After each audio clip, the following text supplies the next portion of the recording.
All right, now we're going to launch into our panel discussion. So I'd like to next introduce our moderator, Ellen Sloan, who will then in turn introduce the panel and the discussion.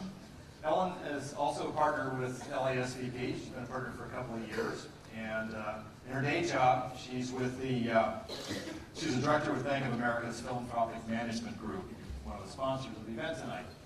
She's also very active in a number of local charities and has been working day and night recently in support of one of the political campaigns. Ellen. Can everybody hear me now? Is it better? Okay, great. Great. So we have panelists here, Jonathan and Mark and Z and Adelaide. And there's Kim Seth, I'm Ellen Sloan. And I'm going to moderate these people, and we're going to spend maybe about 20-25 minutes going through a few questions and issues, and I'm going to direct them at one person in particular, and then a few others can chime in. And Ken is going to be flashing cards at me to keep us on time here, so we can make sure that our 3-minute presentations, fast pitches don't have to be 2-minute presentations. So, but I wanted to, Ken had said in the beginning that he and myself and many of us that are in the audience come from LASVP. There are 2 other host organizations, and they're actually represented here on the panel, which is USC and then also Social Enterprise Institute. So I'm going to ask each of you to just give a really brief introduction as to who you are, and then we'll launch into some of the issues. Jonathan, you've already... Yeah, taking enough time. Mark? Yeah, I'm Mark Van Ness. My background is in commercial real estate and also in social enterprise. So when Ken asked us to raise our hands, I was raising my hand on both sides. And so I spend most of my time in the business world and most of my time in the social enterprise world. So not a lot of extra time in there. So, Great. I didn't tell you. Thank you. Yes. Great. And my name is Christina Hawley, or Z, and my background is in engineering and entrepreneurship. Most recently, I'm now the Vice Provost for Innovation at USC, and I run the USC Stevens Institute for Innovation. And our mission at the USC Stevens Institute is to help faculty, students, and staff to make maximum impact with their ideas, whether it's in the form of new products, startups, nonprofits, something in between.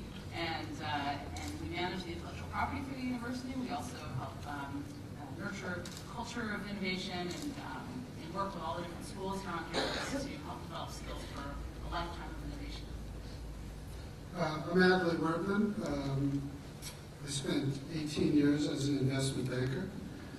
Then I spent 7 years running an organization called Chrysalis, which I think we're going to hear from tonight, so I'm not going to sway you one way or the other.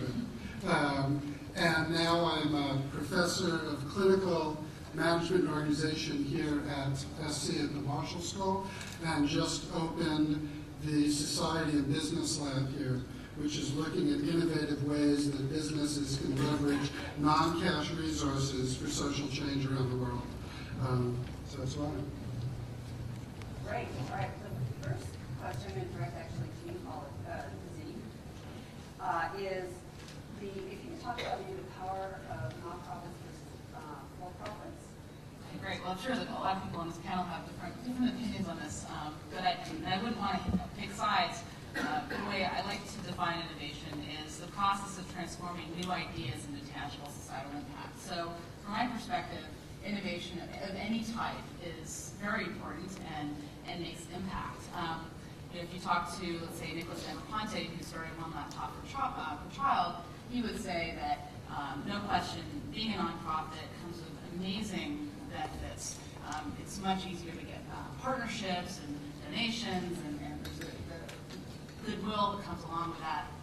Then you go to the other end of the spectrum, and you talk to someone like Andrew Rappaport, who's a venture capitalist, and he started in Cycle Capital, and they are investing in, they don't even talk to their LPs about the social mission, but their belief is that there are businesses that, because of their social mission, they make more impact and they make more money. So, for example, there's the obvious one is energy and green tech, but they also have another company called Sneaker Villa, which they go into they're in an urban area, they empower the youth, they create product speakers that they're interested in, and they train the local kids to work there, and as a result, they make money so they can afford more, and they empower the community. And then there's, of course, the middle, just like Jonathan was saying before, and there's even for-profit models within nonprofits. I'm on the board of a nonprofit called the International Mountain Bicycling Association, and we have an educational and environmental mission. And it was about 4 years ago, we really started kicking into gear on something called Trail Solutions that became a consulting activity that furthered the mission. It's a nonprofit, but furthers the mission and brings in quite a bit of revenue. And then, of course, there's always the partnerships with the industry. So there's a whole range. It's not sort of an either or. I think it really depends on the situation. Anything else sort of chime in there on that spectrum there? Well, I'd like to maybe back up something Jonathan said, and that is, I believe where we're going is where, if you look at one end of the spectrum, you've got the nonprofit world and the traditional charity sense, which is completely dependent on contributions to government support. And on the other end, the private sector, it's most extreme, completely driven by profits. And the charitable sector is moving more toward the middle to looking at how can we have a sustain our mission by earning income and becoming self-sufficient. And the business sector is looking at, well, how can we operate in a more sustainable way from the standpoint of not just profitability, but socially sustainable and environmentally sustainable. And in that middle ground is really where I think the magic is. Great. Any other comments? Okay, let's move on to the next issue. And maybe Ella, you can start with this one. What do you think the biggest challenges are for new social entrepreneurs? Well, Ken, you and I have something in common. I refused to invest in Ethos Water years ago. I remember sitting in the coffee shop saying, this will never work. So don't ask me about the future. I have no idea. So I think that I worry that terminology a little bit. I worry that we use words like social entrepreneur and social enterprise,